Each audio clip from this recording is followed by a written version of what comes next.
हाथी और बकरी की कहानी। एक जंगल में एक हाथी और एक बकरी रहते थे।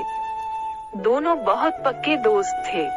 दोनों साथ में मिलकर हर दिन खाने की तलाश करते और साथ में ही खाते थे।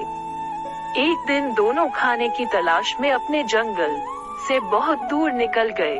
वहां उन्हें एक तालाब दिखाई दिया। उसी तालाब के किनारे एक बेर का पेड़ था। बेर का पेड़ देखकर हाथी और बकरी बहुत खुश हुए। वो दोनों बेर के पेड़ के पास गए। फिर हाथी ने अपनी सूंड से बेर के पेड़ को जोर से हिलाया और जमीन पर ढेर सारे पके हुए बेर गिरने लगे। बकरी जल्दी जल्दी गिरे हुए बेरों को इकट्ठा करने लगी।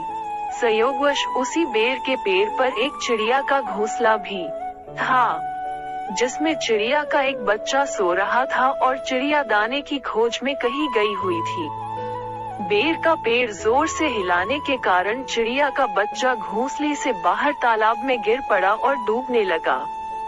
चिड़िया के बच्चे को डूबता हुआ देखकर उसे बचाने के लिए बकरी तालाब में कूद गई, लेकिन बकरी को तैरना नहीं आता था। इस वजह से वह भी तालाब में डूबने लगी।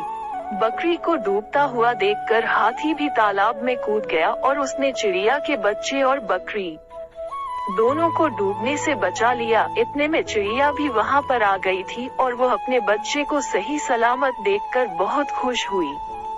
उसने हाथी और बकरी को इसी तालाब और बेर के पेड़ के पास रहने के लिए कहा। तब से हाथी और बकरी भी चिड़िया के साथ उस बेर के पेड़ के नीचे रहने लगे। कुछ ही दिनों में चिड़िया का बच्चा बड़ा हो गया। चिड़िया अपने बच्चे के साथ जंगल में घूम कर आती थी और हाथी और बकरी को जंगल में किस पेड़ पर फल लगे हैं, इसकी जानकारी देती थी। इस तरह हाथी, बकरी और चिड़िया मजे में रहते और खाते पीते थे।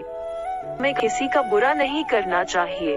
अगर हमारी गलती से किसी को परेशानी होती है तो उस गलती को सुधारना चाहिए और मन मुटाव दूर करते हुए एक दूसरे की मदद करनी चाहिए।